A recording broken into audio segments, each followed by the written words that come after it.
दोस्तों, वीडियो शुरू करने से पहले मैं अपनी लिखी एक कविता की कुछ पंक्तियां सुनाना चाहूंगा कि अगर करनी है तुझे सफलता प्राप्त, देखनी है तुझे असीम सफलता की रात, तो रखो दहकती ज्वाला भड़कती आग, लहराता समंदर तेरे अंदर, जिससे जीत हो तेरी, नाम हो तेरी, दुनिया में एक नया आयाम हो तेरी, जाके चला दे ऐसा बवंडर, वो रक्त पात या तेरे कटे हाथ, चल पात पात हो दिन या रात, कर प्रथम प्राप्त, कर प्रथम प्राप्त, जीत की हवस रखो, रखो निर्भय जिगरा तेरे साथ साथ, चील सी निगाहें रखो अपने सपनों पे, लगा के चीते जैसी घात, कर प्रथम प्राप्त, कर प्रथम प्राप्त, कर प्रथम प्राप्त, कर प्रथम प्राप्त। नमस्कार दोस्तों, मेरा नाम है सम्राट और आप देख रहे हैं इफेक्टिव यूनिवर्स।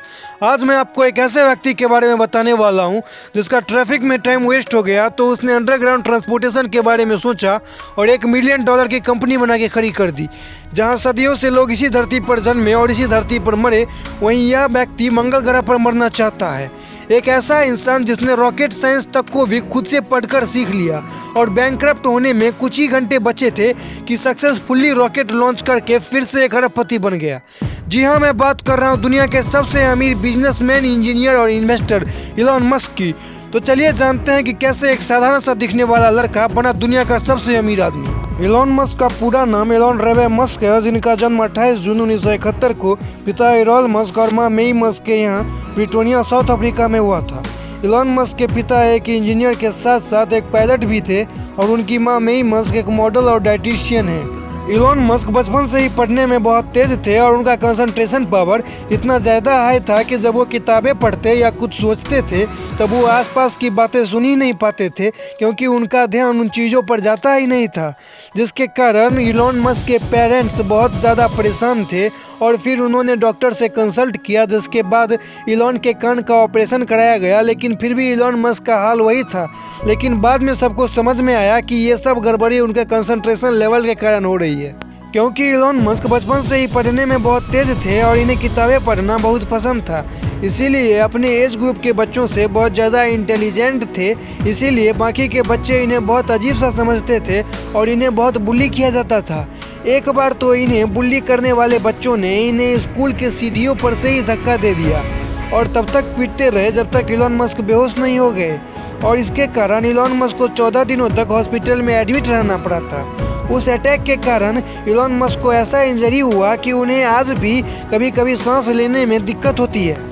इलॉन मस्क के भाई किम्बल मस्क कहते हैं कि उस घटना के बाद इलॉन मस्क ने किताबों को ही अपना बेस्ट फ्रेंड बना लिया। उन्होंने 7 से 8 साल के उम्र से ही दिन के 15-15 घंटे तक किताबें पढ़नी शुरू कर दी, चाहे वो कोई सा भी बुक हो, कॉमिक्स बुक, बायोग्राफी बुक या सब्जेक्ट बुक। वो सुबह जागने से लेकर रात सोने तक सिर्फ किताबें ही पढ़ते रहते थे और 10 साल का उम्र होते होते वो इतनी किताबें पढ़ चुके थे जितनी कि एक ग्रेजुएट भी नहीं पढ़ पाता। शायद इसीलिए उनका इंटेलिजेंस इतना इम्प्रूव हुआ है। इलॉन मस्क जब 9 साल के थे तब उनका इंटरेस्ट कंप्यूटर में बढ़ने लगा और उनके पेरेंट्स ने तब उन्हें उनके लाइफ का सबसे पहला कंप्यूटर दिलाया, जिसका नाम कोमोडोर VIC-20 था। उस टाइम के कंप्यूटर के साथ साथ हाउ टू प्रोग्राम नाम का एक प्रोग्रामिंग मैनुअल भी आता था, जिसे सीखने में आमतौर पर लोगों को 6 महीने लगते थे। लेकिन इलॉन मस्क को उसे सीखने में इतना इंटरेस्ट था कि उन्होंने दिन रात एक करके उसे सिर्फ 3 दिनों में ही सीख लिया। और बाद में इलॉन मस्क ने मार्केट में अवेलेबल प्रोग्रामिंग से रिलेटेड सारी किताबों को पढ़कर प्रोग्रामिंग के सभी स्किल्स को सीख लिया और गेमिंग में भी इंटरेस्ट होने के कारण 1983 में सिर्फ 12 साल के उम्र में ब्लास्टर नाम का एक स्पेस शूटिंग गेम बनाकर $500 में उन्होंने एक मैगजीन कंपनी को बेच दिया था। उस टाइम पर इलॉन मस्क को प्रोग्रामिंग और कंप्यूटर ऑपरेटिंग का इतना नॉलेज था कि उनके उम्र के किसी भी बच्चे का नॉलेज उनके नॉलेज लेवल के आसपास भी नहीं था।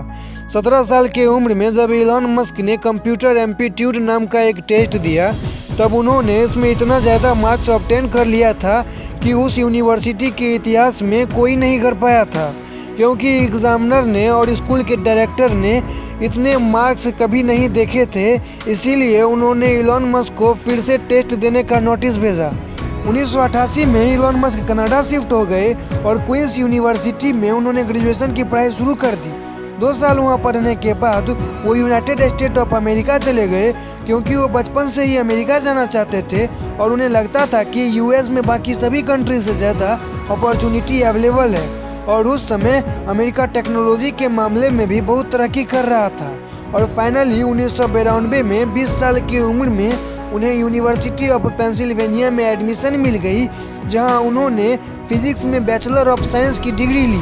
1995 में इलॉन मस्क पीएचडी करने के लिए कैलिफोर्निया शिफ्ट हो गए, जहां पर उनका admission Stanford University PhD program में हो गया।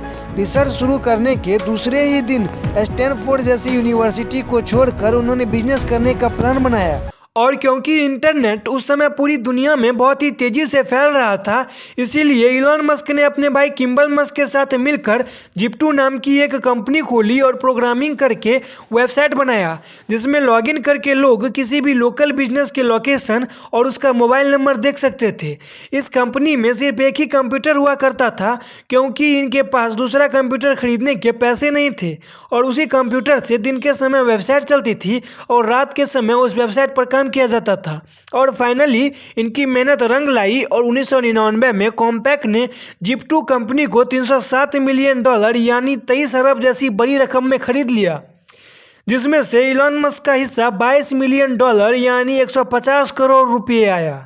और इस समय इलॉन मस्क सिर्फ 28 साल के थे।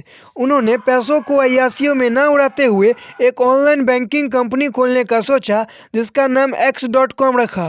उन्होंने जिप्टू से मिले अपने $22 मिलियन में से 75% रकम लगाकर X.com को खड़ा किया, जो कि दुनिया का सबसे पहला ऑनलाइन बैंक था, जहां बैंक्स के लाइन में लगने के कारण लोगों का बहुत सारा समय वेस्ट हो जाता था। वहीं इलॉन मस्क का ये ऑनलाइन बैंक लोगों को इंस्टेंट मनी ट्रांसफ़र और रिसीव करने जैसी सर्विस देता था। वैसे अमेरिका में कन्फिनिटी नाम की एक और कंपनी भी थी, जो कि X.com जैसी ही सर्विस प्रोवाइड करती थी। इलॉन मस्क ने राइवलरी और नुकसान से बचने के लिए अपनी कंपनी को कन्फिनिटी के साथ मर्ज कर दिया, और मर्ज होने के बाद इस कंपनी का नाम पेपैल रखा गया, जो कि आज भी पूरी दुनिया में फेमस है। क्योंकि इलॉन मस्क और कन्फिनिटी के फाउंडर्स की कभी नहीं बनी, इसीलिए कंपनी के लगातार ग्रोथ करने के बावजूद भी ईबे नाम के एक कंपनी को $1.5 मिलियन में पेपैल बेच दिया गया। क्योंकि इलॉन मस्क पेपैल के सबसे बड़े शेयर होल्डर थे, इसीलिए इस एग्रीमेंट से इलॉन मस्क को $180 मिलियन यानी लगभग 1350 करोड़ रुपए मिले।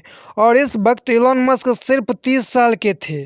पहले के ही तरह इलॉन मस्क दोबारा भी किसी छुट्टियों या पिकनिक पर नहीं गए, क्योंकि इलॉन मस्क बचपन से ही स्पेस एक्सप्लोर करना चाहते थे। इसीलिए उन्होंने स्पेस एक्स नाम की एक कंपनी बनाई, जिसका काम रीयूजेबल रॉकेट्स बनाना और स्पेस ट्रैवलिंग को आसान बनाना था, जिसके लिए वो रसिया रॉकेट खरीदने के लिए चले गए। लेकिन वहाँ के रशियन ऑफिशियल्स ने एक रॉकेट का दाम $8 मिलियन बताया, जो कि इलॉन मस्क को बहुत ही ज़्यादा लगा। इन्होंने जब बार्गेनिंग करने की कोशिश की, तब वहाँ के एक चीफ डिजाइनर से इनका झगड़ा हो गया और उन्होंने इनको लवसिखिया कह के बुलाया और बहुत इंसल्ट भी किया। तब इलॉन मस्क वहाँ से सीधे अमेरिका आए और खुद से रॉकेट बनाने की ठान ली और दिन रात रॉकेट साइंस की किताबें पढ़ने लगे। जल्द ही इलॉन मस्क ने पूरे रॉकेट साइंस को खुद से ही पढ़कर सीख लिया। अब बारी थी प्रैक्टिकली रॉकेट्स को लॉन्च करने की, जिसमें इलॉन मस्क 3 बार फेल हुए और अब इनके पास सब कुछ बेच बाच के सिर्फ इतनी ही पैसे बची थी, जिससे ये चौथे रॉकेट को लॉन्च कर सकते थे। फिर भी इलॉन मस्क ने हार नहीं मानी और रिस्क लिया, और बैंकक्रप्ट होने के कुछ ही समय बचे थे कि इनका यह रॉकेट सक्सेसफुली लॉन्च हो गया और नासा से इन्हें $1.5 बिलियन का कॉन्ट्रैक्ट मिल गया। इस सक्सेस के बाद इलॉन मस्क कभी पीछे नहीं मुड़े और सफलता की नई नई आयामों को छूते हुए आज वो दुनिया के सबसे अमीर आदमी बन चुके हैं। अगर आपको इलॉन मस्क से जुड़ी और वीडियोस देखनी है तो राइट साइड में दिए बॉक्स पर ज़रूर क्लिक करना, और अगर आपको वीडियो अच्छी लगी तो बस दुआ में याद रखना।